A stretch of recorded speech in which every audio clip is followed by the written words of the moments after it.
आवाज़ की दुनिया के दोस्तों, कल मैंने वो कहानी जो सुनाई थी, वो जो छोटे साहब ऑफिस में घुसते हैं, घुसते ही कहते हैं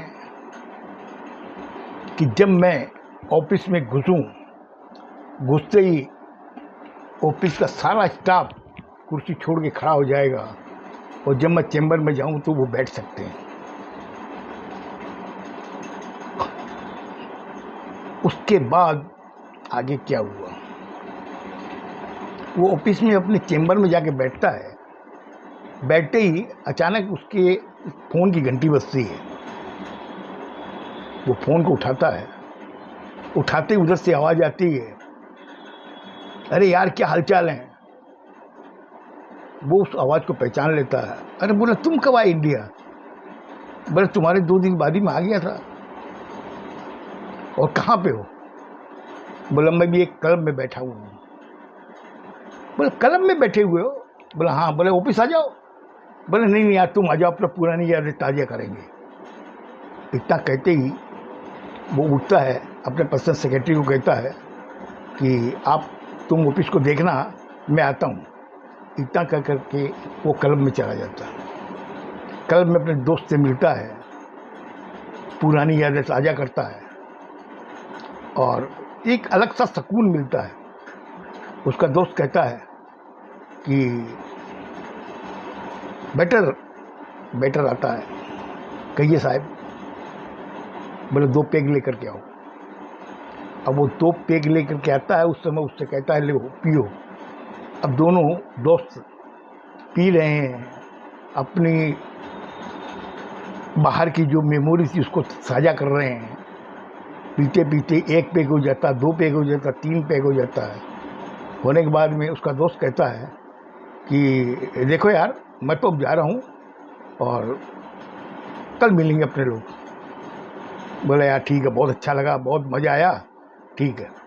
उसका दोस्त चला जाता है। वो बाद में वहाँ बैठ कर 1 पेग और पीता है। पीने के बाद में अपनी ऑफिस में आता है। आने के बाद में अपनी पर्सनल सेक्रेटरी को बुलाता है। बुला के कहता है कि मैंने जो कहा था कि इनकम और एक्सपेंडिचर की जो डिटेल है मुझे चाहिए, वो क्या लेके आ गया क्या? बोला, हाँ साहब, आपके टेबल में पड़ी हुई है। वो उसको देखता है। देखने के बाद वो आश्चर्यचकित हो जाता है कि इनकम तो उसकी खर्चे से कम 2 गुनी बेसी है। खर्चा अगर 1 लाख है तो इनकम उसकी 2 लाख है। वो आश्चर्यचकित हो जाता है। वो कहता है, यार ये चीज़ तो बहुत अच्छी है। फिर बाद में वो सोचने लगता है कि अपने लोग को इस बिजनेस को कैसे बढ़ावें आगे। एग्जीक्यूटिव को बुलाता है। बुला के एग्जीक्यूटिव को बोलता है, बोले, एक काम करो। बोला, हाँ। बोले, अपनी कंपनी में क्या चीज़ का प्रोडक्शन होता है? बोले, साहब प्रोडक्शन तो है कि मार्केट की डिमांड पे हम लोग, मार्केट की जो डिमांड है उस पर हम लोग डिपेंड करते हैं, उस हिसाब से हम लोग प्रोडक्शन करते हैं। बोले, क्यों ना हम लोग अगर प्रोडक्शन ज़्यादा करके रखें स्टॉक में और डिमांड हम लोग पैदा करें। बोले, साहब मैं समझा नहीं। बोले, मैं तुम्हें समझा रहा हूँ कि एक तो होता है बाजारवाद और एक होता है बाजार। तो बाजार के अंदर हम लोग जाते हैं, जो चीज़ हमारी इच्छा की होती है हम लोग खरीदते हैं। और बाजारवाद का मतलब ये होता है कि हम लोग चीज़ें बना के उनके अंदर वो पैदा करें कि ये चीज़ें तुम खरीदो। उसे कहते हैं बाजारवाद। बोले, साहब आप जैसा सोचें। बोले, ठीक है, जितने भी ये प्रोडक्शन हम लोग करते हैं इसका 2.5 गुना बढ़ा दो। अब फैक्ट्री चलने लगती है साहब। पहले चलती थी 8 घंटे, फिर चलने लगी 24 घंटे।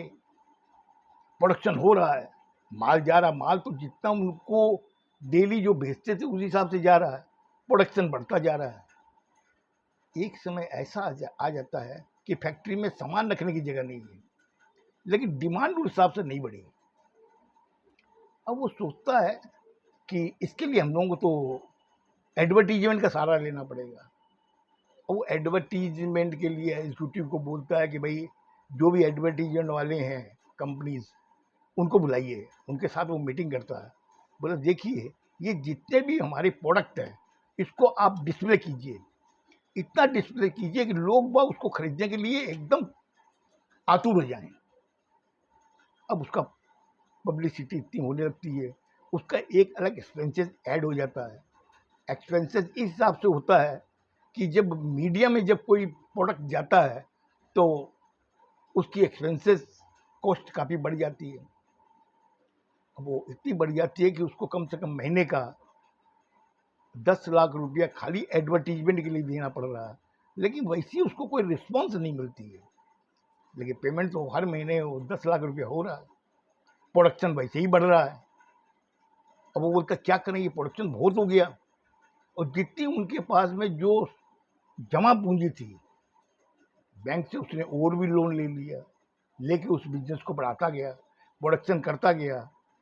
बोले कि एक काम करें, माल तो हम लोग का काफ़ी जमा हो गया, क्यों ना वेयर हाउस हम लोग खरीद लें।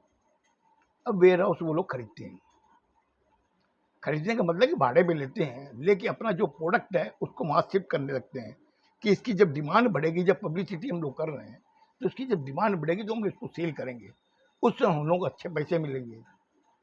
ये करते करते 2 साल निकल जाते हैं। मार्केट बैंक का बाजार से जो उन्होंने रुपया उठाया था वो लोग तगादा करने लगते हैं कि भैया ठीक है आप लोगों ने लोन लिया लेकिन उसका ब्याज तो मैं दीजिए। अब ये परेशान कि उसका पेमेंट डी पेमेंट कैसे करें, क्योंकि माल तो सेल उतना ही हो रहा है जो हिसाब से होता था, लेकिन प्रोडक्शन के हिसाब से स्टॉक बढ़ गया उसका। तो उसकी कहानी मुझे लगता है कि आपको कल और बतानी पड़ेगी कि आखिर हुआ क्या। मैंने काफ़ी आपका समय ले लिया है। खुश रहो, स्वस्थ रहो, धन्यवाद।